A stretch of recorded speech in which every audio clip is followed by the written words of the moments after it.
Welcome back. We are doing our next Just Local podcast episode with James Gwynne, the lettings manager at Nicol Co. You may recognise James. He's been holding our landlord seminars for us. He actually appeared on the very first ever episode of Just Local. And today we've chose to wear the same T-shirt, which is a bit embarrassing. But James, thanks for coming back on.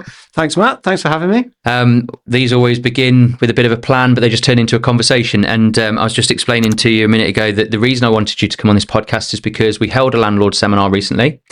Renters' Rights Act is now in place, and I was there essentially hosting the seminar with you and listening to you speak, and I could see a lot of landlords scribbling things down. I thought we just need to do another episode. We need to get some of this out of your mind and out there into the listeners' ears. So we are going to talk about Renters' Rights Act. You've also brought along something with you, which is your second version of your book, because the Renters' Rights Act has changed a lot of your original work. Is that right? Yes. So this was originally written in 2024 and we released it in the September. Then a couple of months later, the government announced the plans for the Renters' Rights Act, and I knew something was going to be changing. And I mean, the Renters' Rights Act has been kind of labelled the most significant overhaul to the private rented sector since the Housing Act 1988. So that's how big the legislation piece is, really. So I couldn't not do anything with the book. So it's been rewritten accordingly and rebranded with a new colour. It was originally the dark blue. Now it's the forest green. Forest green, that's it. Yeah, we're hoping there won't be many more changes. We know with these governments there will be more changes, but there'll probably be a maroon version coming out in the not too distant future, which I'm sorry to say means that you are going to be needing to listen to what James is on about today and then learn again from him. But let's start with the Renters' Rights Act then, because I'm sure a lot of people will have heard of it. But can you just summarise what it was, why it came about, and some of the impacts we've seen so far? Yeah, so it was originally introduced as a Conservative policy. It was called the Renters' Reform Act, and then was kind of thrown out when the general election commenced. And when Labour took power, they wanted to make sure that they'd put that measure back in place as soon as possible. The biggest sort of political hot potato, if you want, is the Section 21 eviction process, because it used to be a 2-month notice to end a tenancy, and you could do so without a reason attached to it. And you could also serve it, as long as you weren't in a fixed term, you could serve it at any time during a tenancy, which I think for a lot of tenants was challenging. It made a lot of press, and any of the other sort of challenging things in the sector that tenants kind of came up against, referencing, meaning rent in advance was a requirement, or similar things like that were regularly reported on, and consequently something needed to be done to change it. So the primary change is how tenancy agreements are laid out. So we're now into this new era where basically every contract is a rolling monthly arrangement. There's no longer a fixed term, so we don't ever have a 12-month contract, 6-month contract, or anything like that. Every tenancy starts, it's called an assured periodic tenancy that runs month to month. It means the tenants now have the legal flexibility to give notice as long as it aligns with their rent due date whenever they want. So they can give, so they could move in and then a month later give 2 months notice, and their notice requirement is now 2 months. For the landlord, they have to rely on what's called a Section 8 notice. The caveat with the Section 8 notice, people don't realise, but it's been there for a very, very long time. And you'd already use a Section 8 notice if you were previously in like a fixed term contract. So if you're in a fixed term contract for 12 months and 3 months of the way through your tenant stopped paying rent, you'd have to activate a Section 8 because you couldn't serve a Section 21 because that fixed term was in place. So the Section 8 notice has always been there, and it's always had specific grounds for possession made up of basically mandatory and discretionary rules. What they've basically done is they've expanded on those rules. So they've washed away with Section 21, that's no longer a thing. And instead you've got new grounds for move in or sell if you are a landlord. You've got to serve 4 months notice. And you have to have allowed your tenant 12 months security of tenure before one of them is valid. So I mean that's the core change to this, and then there's other elements that go with it as well. As I mentioned before, rent up front. You can't take 6 months up front anymore for a tenancy. That's now gone. Likewise, there's a greater requirement to make allowances for things like pets as a landlord, and there's been changes around rent arrears and a number of other elements too. Right. So you're very close to the action. What have you seen as the kind of the spin-off from this? What are your landlords most worried about as a result of this now being in place? Well, the first thing was that by the end of May, all landlords had to serve what was called just a Renters' Rights Act information sheet. And there's a risk factor. Basically, what's happened is the local councils have been granted the powers to charge landlords with non-compliance. So basically, they can charge anything up to £7,000 if they deem an appropriate fine based on the non-compliance matter in question. The first non-compliance matter was making sure you'd serve this information sheet. So the first kind of message to landlords really is the 31st of May was a while ago now. If you haven't already done that, you need to talk to somebody about finding out how to do it and getting it done as soon as possible. And I know that there are landlords out there that missed the deadline. Some of them called us and asked us about it. So we know that those sorts of things have gone on. And because local councils now have the powers, we don't know what that local impact is going to be. We don't know whether they can just rock up at an agency's office and just ask for certain information that we have to give. So it's very important that landlords are aware of it. And then that kind of expands into maintenance and repair requirements as well. So the housing health and safety rating system has been overhauled, which is a measure of things like importance of certain levels of hazards in a house, whether that be damp and mold related, whether that be risk of falling, all of those sorts of things. It's been reworked so it's simpler and easier for the council to act on it, which means if the tenant reports something to the council, the council now have a much more straightforward solution to the problem. And again, not only have they got enforcement, but they've now got the ability to fine up to that £7,000. So it's landlords need to be on alert really, and just make sure that they've got an understanding of it. Okay, fab. Well, this isn't to plug for business, but clearly you know what you're on about. So if anyone has any real problems right now, you've just heard that bit and you panicked, please do reach out to James and his team. There's other things coming down the tube as well. EPC rating changes, the way that EPCs are being worked out is going to change. These are all things you talked about at the Landlord seminar, but again, just for the benefit of the listener that's listening or watching this, can you just talk them through some of those things that we don't know all the answers, obviously, but you've got a fair guess at most of them. So EPCs. So the current requirement for an EPC is when you commence a tenancy agreement, your EPC has to be grade E or above, and it has to be valid. They have a 10-year stamp on them from the moment that they're completed, and you have to be able to provide that to the tenant as at commencement of the tenancy and demonstrate you've served that.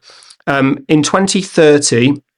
The government's plan is to increase that minimum standard from grade E to grade C, and that will come with some changes. But before they change that measurement, they've actually overhauled the process of what an EPC will look like. So this time next year, we'll be talking about a completely different EPC. It won't necessarily be a colour chart anymore that's quite so straightforward. I think it will still have ratings against it, but they're also looking now at different things, and it's going to be split into, I believe it's 4 measures, but primarily looking now at fabric of the building as being a core measure, whereas before the focus was basically on cost to run.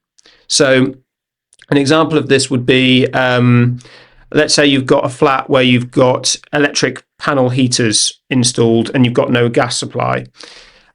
You can now get these high heat retention storage heaters, which just are effectively a better cost to run, but they're very, very expensive to install, and they require an economy 7, which means that you'd have to install a secondary meter, and they can cost $4 or $5 grand to install, basically, a system that works.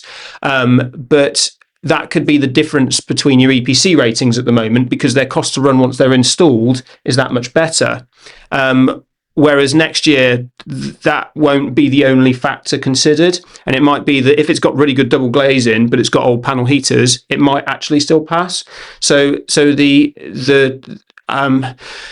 question is really at the moment is, do you, if you are at the moment scraping an E and but you're not quite there at a C grade, do you wait for these measures to come in before you act, just to make sure that you've got a full understanding?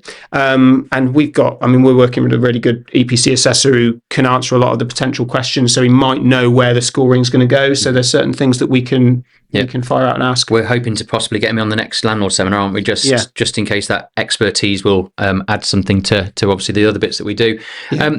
So EPCs, by my memory, they were because the government wanted to be able to work out what the typical energy rating of a house was, but that sounds like it's not quite the thing anymore. It was like an aim towards net zero, wasn't it? And like you say, it was you put energy efficient light bulbs in, you get a better rate, and you put a water butt at the end of a downpipe, you get a better rate. All these little things added up, but it doesn't sound like that's quite so driving of it now. It does still add up on the EPC, but it doesn't necessarily.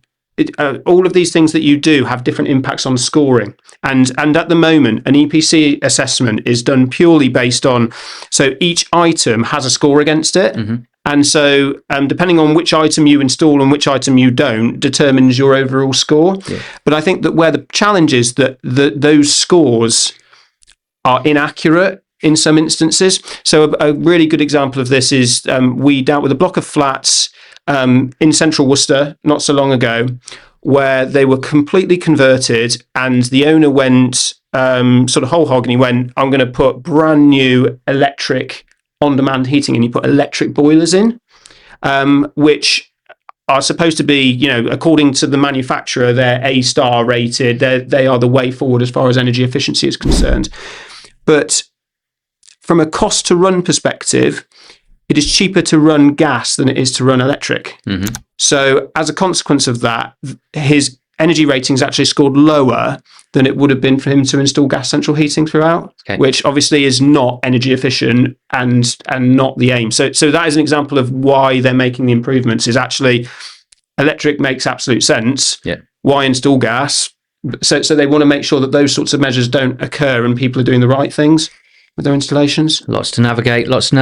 Are you finding that there's still people self-managing, or what's the trend at the moment with landlords? Because we obviously do rent collection fully managed and let onlys as well, but what's your kind of feeling now with the market with legislation changes? We knew there was over 150 different legislations anyway. Now Renters' Rights Act come in, but what's the feeling with the people you're speaking to out there that maybe you've been doing let onlys for, or new people? I think traditionally it's fair to say that there's still a market share there for let only.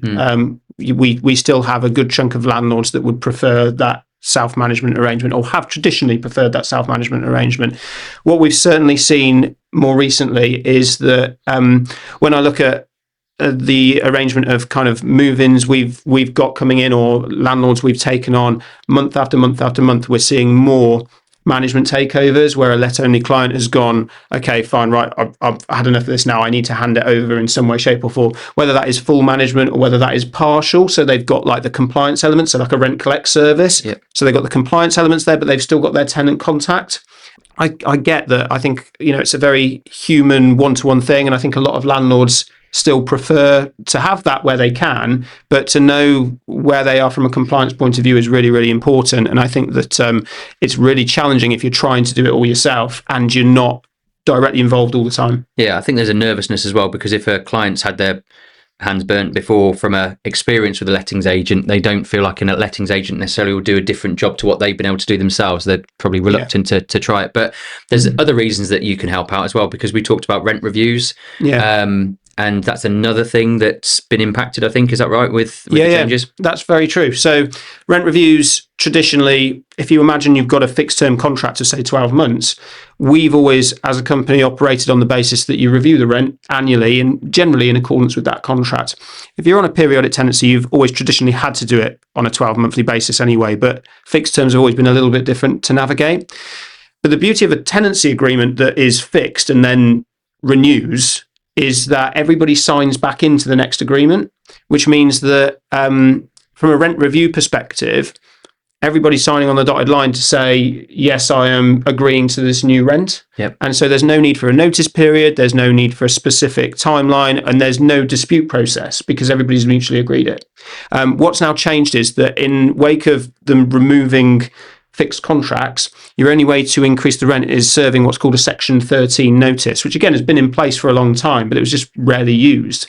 So you now have to serve a Section 13 notice, which is a 2-month notice period to increase the rent.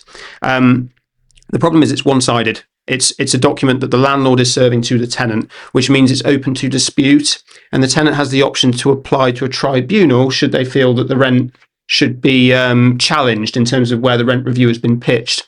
So therefore, it's really important that before you send out that paperwork, that you're confident on the rental value that's been agreed. Yeah. So we've got a process in house where, obviously, with the access to what we have with Rightmove Plus and similar platforms, we can actually get into the sort of the back end of Rightmove and have a look at what rents have achieved over the last 12 months of a similar caliber to the individual property in question. Yep. So we can then provide an evidence-based report to the tenant to say, this is where the rent should be, therefore we are proposing this much of an increase. Yep.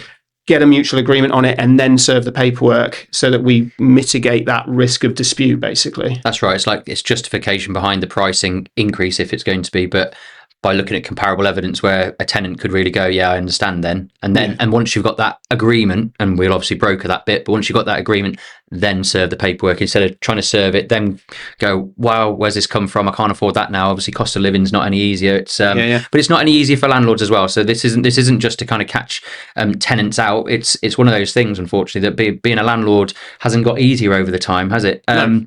Brings me on to our next question. Are you finding that many landlords are selling now? What's the kind of the feeling in the market with? The good news is that from Nicol Co's perspective, we've actually grown as a business as a consequence of this. That is good news, James. Yeah. If anything, things have gone for us as an agency on a positive route, probably because of what we said about landlords that have previously self-managed gone, okay, well, you know what, we're going to bring it over to an agency now to help support that.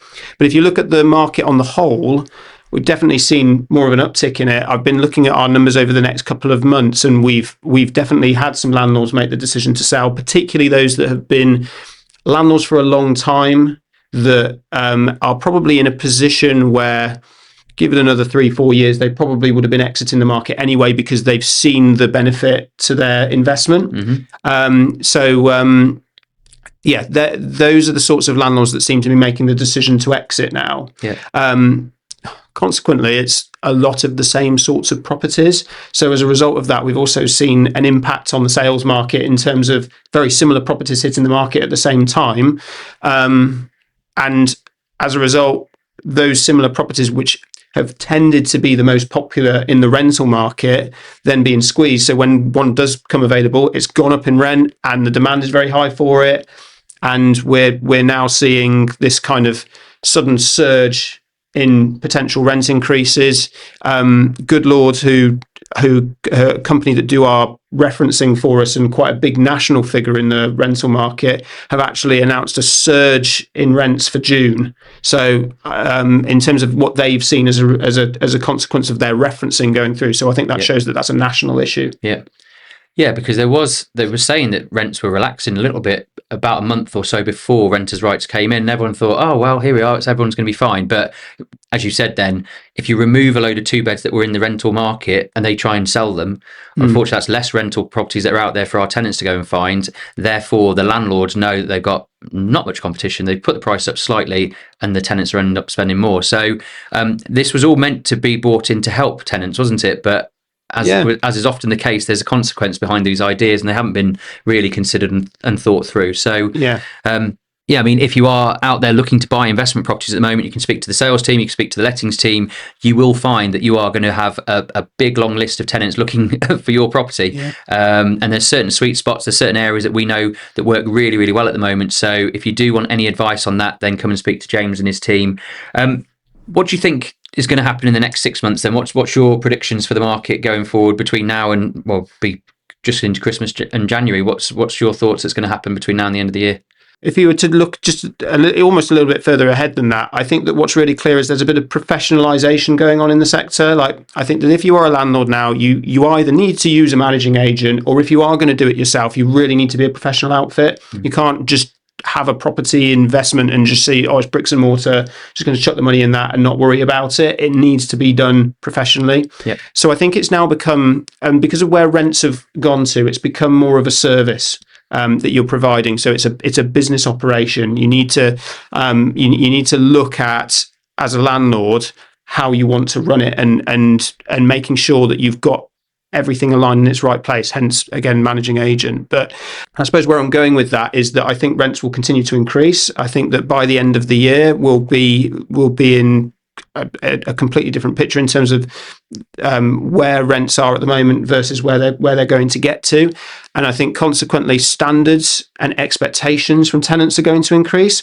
So your property needs to stand out, and it needs to be good quality in order to demonstrate that rent. Because even though you could have a property that's traditionally been $1,100 a month in the market, you could list it at $1,500, and I've got reasonable confidence that you probably let it right now, even though there's that substantial difference. But the challenge then is once you've moved them in, give it a month or two, and you're going to have a bit of resentment there because the rent's so high, and there's this problem, and there's this problem, and there's this problem. So you need to make sure that before you let your property as well, that the condition and the standard is good. And it's no good having kind of, when you're a homeowner, you live with things.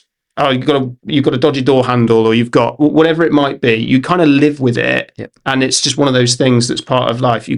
When you're a landlord, there's no longer room for those sorts of errors. Everything has to run smoothly, and as I say, for the sort of rental figures that we're talking about now, it's a service delivery now. So you've got to treat it in that same way. Got you. And is that kind of like the subtlety behind what Renters' Rights Act was all about? It's about raising the bar, raising the standard slightly, because it's rogue landlords. Obviously, we don't come across them very often in our line of work, but we know that they exist and they don't look after their tenants, and this is where the fines come in. But is that kind of as a consequence of bringing in renters' rights? It's a hat to kind of like just get rid of some of the naff landlords and bring the standards up. I think that's right. Yeah, I think that was the intention. I think the consequences, because there's not been any government kind of relief for landlords in other respects, whether that be the mortgage financing issue, whether that be any kind of tax relief, and those haven't changed. We haven't therefore seen like a surge of supply into the sector. And if we can solve that problem from a government level, then everything's worked, because you've got that professionalisation element and you've got the suitable supply. And unless the government start building loads of social housing sometime soon that is going to meet that demand, this is going to continue to be a problem, and rents are going to continue to rise, in my view. It's a shame we have to talk political, but Andy Burnham looks like he's going to be stepping in for Keir. And you don't have to get political yourself, but what's your understanding of his opinion on landlords and rentals? My understanding is that he's not against landlords. We're not dealing with somebody who, like the Green Party, who have tried to announce the death of landlords almost. This is someone that wants to work alongside landlords, but he is still reasonably socialist in his viewpoint on how it should all be handled. He's very pro professionalisation, and again, from what I've read, has never given any indicators of giving any reliefs to landlords. What he did do that I thought was really positive was in Manchester, he introduced a bit of a club, really, where if you were a landlord that met a certain standard and he had certain tick boxes for those standards, you would basically have a green tick against your name, included on a positive kind of register list of these are the landlords that you want to be working with if you were a tenant. Okay. So I expect that probably allowed those landlords to command better rents and get better results. So I think that in that respect, there's some real good things that have come from Andy Burnham in the past, but how that will affect him as Prime Minister, I think obviously he's going to have his hands full. And I think with such a substantial change that we've already seen in the sector this last year, I'm not expecting any kind of immediate sudden changes. That's good news. Thank goodness.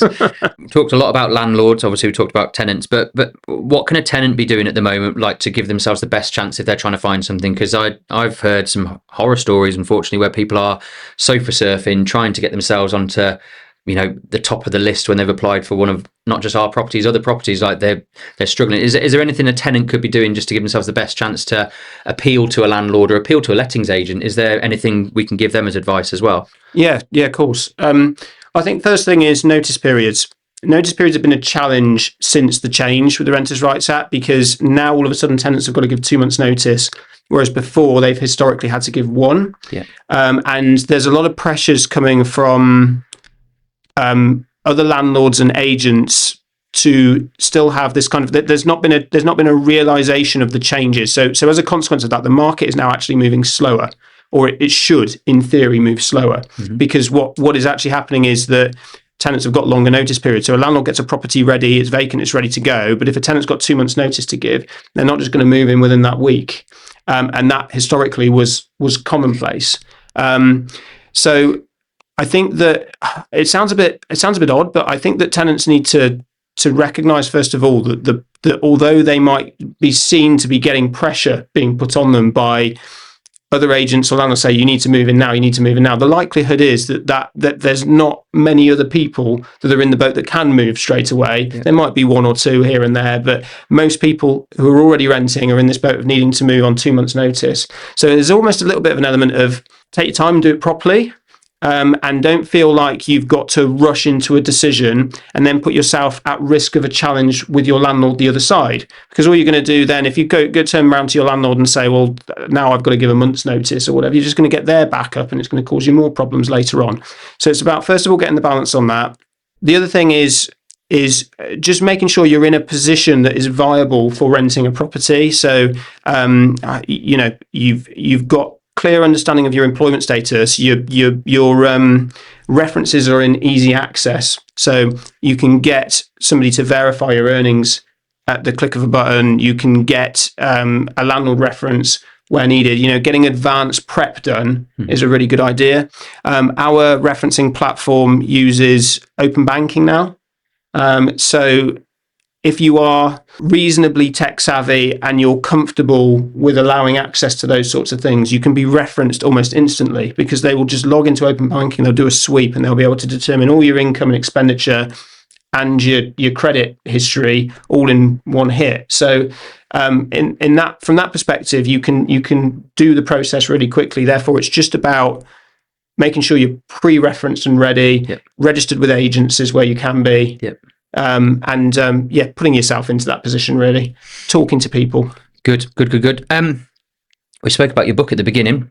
It's available on Amazon. Yes. Yep. What can the readers expect from this version? If they had the first version, what can they expect to see in this second edition? So the principles are still the same. So the book is still called Home, and it still follows core principles, which is homework, obtain, manage, evaluate, which I still believe are the core roles that you have as a landlord if you are navigating your way through the purchase through to disposal of a rental property and everything in between that.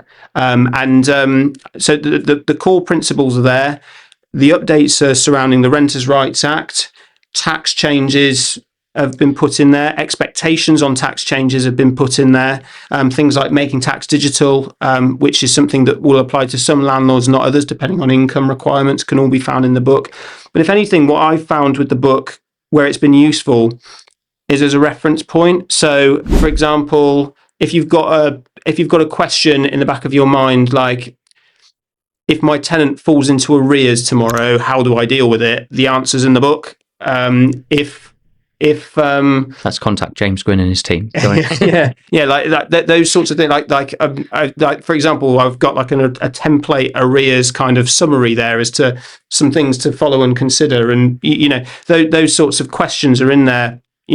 Maintenance and repair. My tenant reports this fault. What am I liable for? The answers in the book. So those are the sorts of things that you'll hopefully get from it. Yeah, and having read it, you've added in some checklists and bits and pieces as well, haven't you, to give the reader some homework and make sure they're kind of almost following it play by play, which is really, really sensible. James, this is always an interesting subject. I always enjoy talking to you about it. That's why we don't come in with much of a plan, because I've just got to get it out of your head and into the listeners' ears, as I said at the beginning. If there's one thing that people are going to remember from listening to this, what should it be today? What's the one thing that people should... Other than buy my book. Well, no, that could be it. No, other than buy your book, though. I think more than anything, it's that if you are So if you're a landlord and you're listening to this, don't be put off by the noise. There's so many great opportunities out there for investment and for really, really good properties. And as I say, consequently, rents are in a really strong position, and you're doing the public a great service right now by having a rental property, because there isn't enough housing stock out there. And I think if you're a tenant, be a bit savvy, be a bit smart, understand your what rules and regulations apply to you, and register with people. They're the key things, really. No, you've been an absolute star. I would say, if there's one thing to take away, know that this guy knows it all and he's there for you if you need any help or advice.